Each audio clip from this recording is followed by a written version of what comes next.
现在就让我们一起加入客家风情，大家来讲客家吧。Hey, what's up? It's time for Practical Hakka on ICRT. Hello， 午後大家好，我係 Alice Pong。Hello, 你好，大家好，我係 Joseph Ling. And this month, the phrase we're teaching you that's practical is called no problem, 没问题。冇問題。冇問題。像有的時候啊，忘記帶錢包啦，對不對？要跟朋友說拜託拜託，請我一下，我借一下錢。那人家就會說沒問題啦，請客有什麼問題？對對對。Sometimes maybe you forget to bring your purse or wallet, and of course you ask your friend to treat you to a meal this time, and maybe next time you can treat them back. Okay? Let's hear this conversation.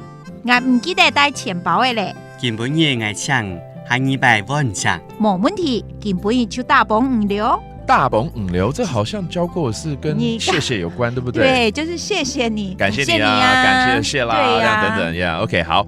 So again, that's how you say thanks another way. But let's break the sentence down one by one. Okay, so the first phrase is I forgot my wallet or purse. 我忘記帶錢包了。我唔記得帶錢包嘅咧。我唔記得帶錢包嘅咧。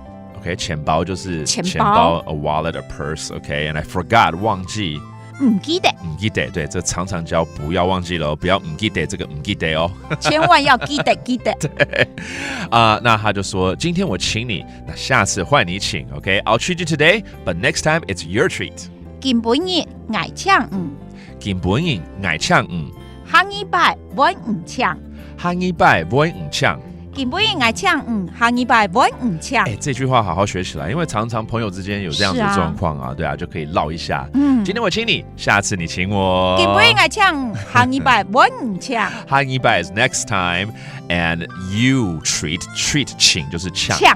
OK， 那當然呢，對方一定說沒問題，沒問題 ，Yeah， 冇問題。然後今天就謝謝你了，冇問題，冇問題。今晡日就大崩五流，今晡日就大崩五流 ，OK， 就是謝謝你了，大崩。Again, we just taught that over and over again. Another way to say thanks. All right, let's break down some of the phrases such as the purse, 錢包，錢包，錢包 and then to treat 請，搶 and then another way to say thanks. 另外一個謝謝你的說法，大崩五，大崩五 ，OK, not 按字 say only. All right, let's hear the conversation again.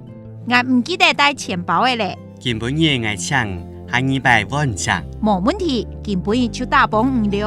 And this month, the phrase is 沒問題。冇問題。冇問題 that means no problem. All right, there you have it. Another round of Practical Hakka on ICRT. 什麼大家？按字 say 張來了。客家風情由客家委員會監製。 We Love Hakka has been brought to you by the Hakka Affairs Council.